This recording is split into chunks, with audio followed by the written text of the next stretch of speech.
What's going on, y'all? Welcome back to LilBigMan Gaming, bringing you. Hold on, fix this camera a little bit. Let me see. Yeah. All right, my fault. Welcome back to LilBigMan Gaming, bringing you guys the review on this lovely Tuesday afternoon. A review for Monday Night Raw. Now, I do want to point out, I don't know if I point this out in the stream rules, I got to go back and look at that. But one of the things I had a problem with extreme rules was that it wasn't really extreme rules. None of the matches, like I said, I didn't know if I mentioned it, but none of the matches in the extreme rules, besides the main event with Roman Reigns versus the Demon Finn Balor, was actually extreme rules. And the reason why I mentioned that, just for one, if I didn't mention that in the Extreme Rules video, but for two, the most importantly, this Raw episode felt more extreme than Extreme Rules. So they did a recap of I think when how Big E won the title, and then what happened. I think it was just a recap of Big E how he won the title from Bobby Lashley. Then was a recap of what happened what happened at Extreme Rules with him and with Big E, AJ Styles, and all them. So, which brings us to tonight. There was no promo to start off. They went straight into it. The first match was Big E versus Bobby Lashley for the WWE Championship. The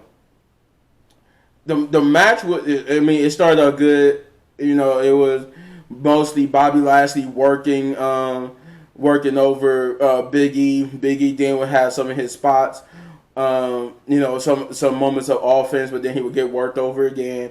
But the match would end in a DQ / no contest. So basically, I think Big E. I think Bobby won. Yeah, I think Bobby was getting ready to pin Big E, but because of the Hurt Business, who is now back together, I'm guessing they're back together. The Hurt Business are back together, and they came out. They didn't really interfere in the match, but I think Bobby got speared. I think Biggie speared Bobby through the ropes out to the ring, and then basically they just pan to Big E laying on the ground, and you see somebody's feet next to him, and he get up and look, and it's Cedric and Shelton Benjamin with the Hurt Business signifying that the Hurt Business is back. But because they was out there, Xavier and Kofi would get involved, and they would brawl outside and into the ring, or then during the brawl into the ring, they accidentally landed on Bobby pinning Big E, and it caused the DQ. So I'm gonna say that Big E lost that match via DQ, but Adam Pearce said that we're not gonna end this like this. We're not gonna do it like this. We're gonna this match will have a decisive winner one way or another. So we're gonna have another match. We're gonna restart this match later on tonight in a steel cage. Which I'm like, okay, so that's why they didn't have the little LED ring post out there, because it was going to be a steel cage match. But I'd rather for them had continued the match and just lowered it down and continue the match here, but apparently we have to wait. So we're going to have to move on to Eric Rowe of the Viking Raiders versus Angel Garza. This match was actually very interesting. Again, this was another interesting outing for Angel Garza and a rare outing for Eric. Now that the Viking Raiders are back together again, unless his partner is actually hurt again. We don't know, because this is the second time he really haven't wrestled again. But yeah, this was not a bad match. This was an interesting developmental match, and I can't wait to see what would be the follow-up for Angel Garza and Humberto Carrillo. But this is the winner of this match will be Angel Garza. I think they call his finisher the wing clipper that he used to beat Eric. Let's see where we at. Then the next match will be Reggie versus Ricochet for the 24/7 championship. This match was pretty interesting. I'm not gonna lie. I enjoyed seeing two high flying acrobatic like people going together. I mean, wrestling with each other, and that was the basis of this match. They were trying to one up each other. They tried to see who could do the more flips and stuff. It made for a fun, entertaining match until Drake Maverick had R-Truth and Drew Gulak basically interfere in the match and beat up Ricochet and tried to get. And for some reason, they beat up on Ricochet, but didn't go after Reggie, which was the goal. And Reggie was trying to escape, so he called Akira Tozawa. And Akira came out trying to get him, but he ended up getting beat up and by Reggie. Reggie did like a flip, corkscrew crossbody onto him. And then Reggie would get away with the 24/7 championship. Akira would still be in the ring. And then he basically upset about what happened. He said he wanted to challenge. He wanted a match. He said he wanted a match with R-Truth, with Drew Gulak. He said Drake Maverick. He don't care. He just want a match with somebody right now. He demanded a match. And the person to answer this match is my boy Keith Lee. But this time, Keith Lee is not looking like the limitless one with the happy face and bask in my glory. He's more serious. He got the mustache and the beard, and he's looking serious now. He don't look like the Keith Lee I know. They repackaged him as a heel. Now I guess I guess he's supposed to be like a monster heel now. So they repackaged him as this monster heel who comes out and squash people like Karrion Kross. So and speaking of Karrion Kross, we'll get to him later. But yeah, Keith Lee basically came out. Akira like, oh God, please. And then when he realized he had to be in the match with him, there was no way out. So he started banging his head against against the turnbuckle to try to get himself psyched up. And my boy Keith Lee was like, the heck is this dude doing? So then when the match started, he turned around, got clothesline, got tossed around some, and got hit with the spear, or was it the spear bomb or Big Bang Catastrophe? Man, it was one of them. I know he got two moves. One called the Spear Bomb and one called the Big Bang Catastrophe. I think he beat Akira with the Big Bang Catastrophe. But I love. That's one of the reasons why I like Keith Lee, because his finishing moves are named after my favorite anime, Dragon Ball Z, and he named his moves after Vegeta, after one Goku's moves and one of Vegeta's moves. And that was cool. So that's why I like Keith Lee. And then this was a good outing, and I'm very interested to see what Keith Lee they got in store for Keith Lee. But Keith Lee is your winner. The next match would be another championship match. This would be Damian Priest versus Sheamus for the United States Championship match. And this match itself was good too. Like, I really enjoyed it. And this was another match that could have been. This was a match right here that should have happened at Extreme Rules. This match was a no disqualification, no rules, no count out. Basically, it was a no holds bars match. And this match got very extreme, and it was very good. It had some great spots. Sheamus hitting the white noise on Damian Priest through the table on the outside. It just got very brutal. And I just don't understand why they didn't do this at Extreme Rules. But your winner, again, would be Damian Priest and still your United States champion. And so far, we don't know. Everybody's fighting like this. They're going to be their last. Because, with the draft, it's no telling they still going to be on Raw to be shaken up. The next match would be a 6-man tag match between Jeff Hardy, Mustafa Ali, and Monsoon versus Jinder Mahal, Veer, and Shanky. This match wasn't one of the best matches, but it wasn't bad either. This was a decent, okay match. It was actually a decent, okay, and decent showing of Veer and Shanky more so not just gender, but it was also a good showing for Veer and Shanky, and they finally showed what Veer and Shanky could do in the ring to where they make you want to get behind them just a little bit. But yeah, the match was cool, and actually it was I think this is the first time in a while Jinder Mahal actually got a win. Jinder Mahal and Veer Shanky got a win. So yeah, they your winners for this match. Let's see what we got after this.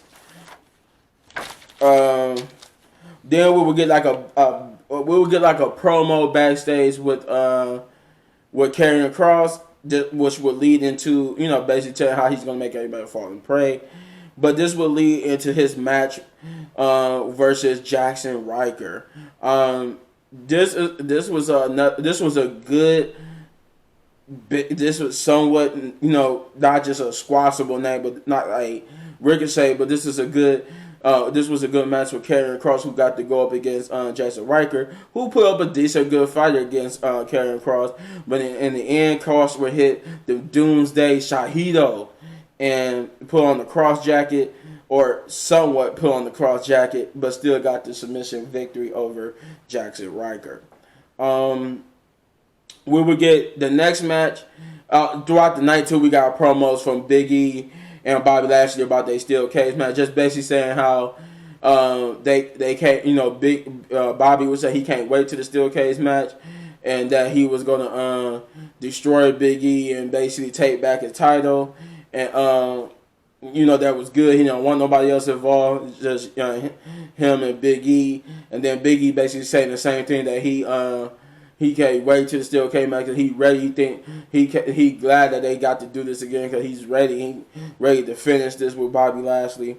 But the next match we would get would be Matt Riddle versus AJ Styles. This is maybe the match of the night, if not the second best match of the night, because this was a good match. I enjoyed this match with AJ Styles and Matt Riddle. They went back and forth. They hit tremendous amounts of moves. I mean, I can't be the moves that they hit. Man, they was good. They was good. I'm not gonna lie, they was good. This match went on for a good chunk of time, and it made even though in the loss, it made Matt Riddle look good in losing, and it made AJ Styles even look better, even just as good or even better, because they hit some great moves on each other. Like I think Matt hit like two knee shots to AJ Styles. We got to see some new moves from AJ Styles onto Matt Riddle. I think he did like a burning hammer. He did like a burning hammer and some other new stuff. And he would eventually, I think that's how he got the win. He hit the burning hammer, and then the Styles Clash for the victory over Matt Riddle. And then Omos would get the okay from AJ Styles to finish off Matt Riddle to send a message, and then we would get we would get Charlotte Flair versus open. She had like an open challenge match, but it really wasn't all the way open challenge, because we knew like they didn't wait until like she was out in the ring to see who was going to challenge her. Go be. Even though she had an open challenge, Doudrop basically in the backstage 7 asked Adam Pearce and Sonya Deville, could she get that opportunity, and they let her get it. So it was like that kind of negated the whole purpose of the open challenge, because the open challenge is supposed to be you're not supposed to know who your opponent is until once you're in the ring. But okay. The match was actually kind of decent to start off. I mean, it was a quick. I read for the match actually went a lot longer, but it was decent to start off. Like you was kind of see what they gonna do with Doudrop, and they made her look good. She was basically overpowering Charlotte Flair throughout most of the match, and it looked like she was on her way to having the match. Could have or sort of like she was going to have the match won, but then Eva Marie would come out and basically like distract Doudrop. Doudrop would get. I think like Charlotte like took her from under her down to her knees and hit her with the natural selection to get the victory. It was weird. Like while Charlotte was getting her hand raised and stuff, Eva Marie would get in the ring and basically call Doudrop a loser, and she would basically then she'll go like this, like basically like she was like look at me like and basically basking over the fact that she distracted Doudrop. And Charlotte, like, in the background, like, wait a minute, did you just really get in the ring and try to take my spotlight? Like, she was like, what you doing? And I was like, oh, yeah, Charlotte's about to beat the hell out of her. And that's what she did. Even Reed turned around. I think she turned around or Charlotte blasted her. Either way, Charlotte beat her up and was like, kicking her feet up out of there. Like, anyway. She was like, "What the hell was that about?" Like, so like that's kind of saved it. That kind of saved Grace by having that little ending for the match being like a minute or two long. We'll get a promo, but yeah, Charlotte Flair is her winner. But yeah, we'll get a promo from Bobby Lashley, Goldberg. Basically saying that we confirming that he's basically after Bobby Lashley for what he did to his son Gage, and that how he made a promise to his wife and to his son to always protect him. And Bobby Lashley hurt his son, and he said Bobby Lashley got the audacity to say that it was a misunderstanding. He said it was no misunderstanding, and that he's basically coming for Bobby Lashley. And he said he's going to beat and destroy Bobby Lashley if he's lucky. Maybe even kill Bobby Lashley. Like, so I'm like, oh God, he's out for blood. So yeah, you got Goldberg basically saying that whenever he returns, he's returning for Bobby Lashley, whether Bobby Lashley's on SmackDown or Raw. We will get our main event, which is the continuation of the first match of the night, which was Big E versus Bobby Lashley, this time in the steel cage. This match, it started off weird because Bobby Lashley basically beat up Big E before he could get into the steel cage. So the match never got started. And it went on commercial break. So when we came back, Big E was just not getting into the ring. And throughout that whole time, Big E was basically recovering from the outside, getting into the ring. Because when it came back from commercial, he was just not getting into the ring. They just not closing the door. They were trying to check and make sure he's ready to do this. He kept saying, yes, ring the bell. And they basically was like, all right, he said he's good, ring the bell. So they basically run the bell to start the match with Bobby and Big E, and that match was basically just like it was like a continuation of the first time around, where Big E basically was getting worked over by Bobby, but this time Big E had a lot more segments of offense, and he basically got more offense in this time, and then he was able to. He had a lot more offense, but then he got worked over again. And then when he tried to escape, the Hurt Business would get involved. They beat up Big E, and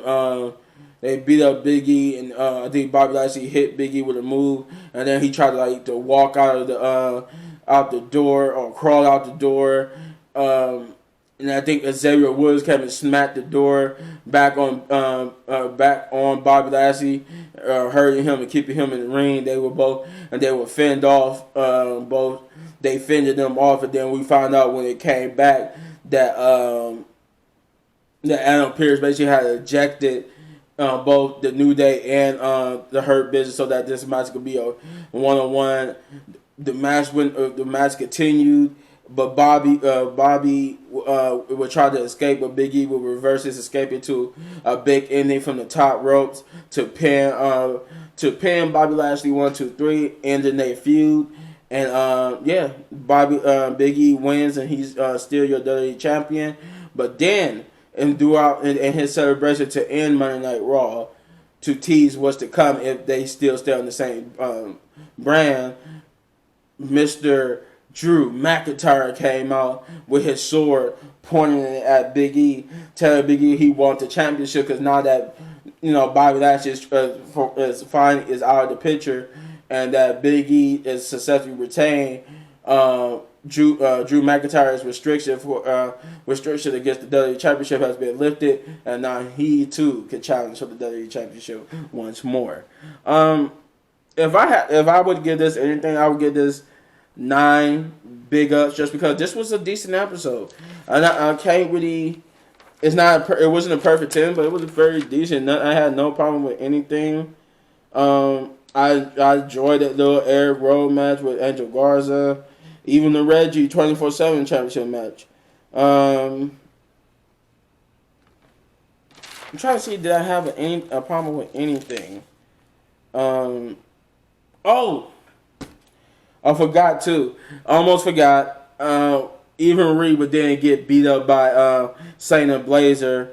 Shayna Blazer after the match with she did like Akira Tozawa did, and basically was saying how she didn't call on and she didn't challenge somebody to a match. She basically just said how and she had the opportunity that Doudrop just had, she would have beaten Charlotte Flair and became the new Raw Women's Champion, and that she could beat anyone in the back.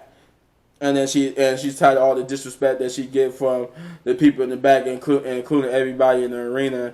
But then that's what Shayna Blazer would come out and basically beat the holy hell out of Eva Marie and do the same thing like she did to Nia Jax and pin her arm into the steel steps and stomp on it.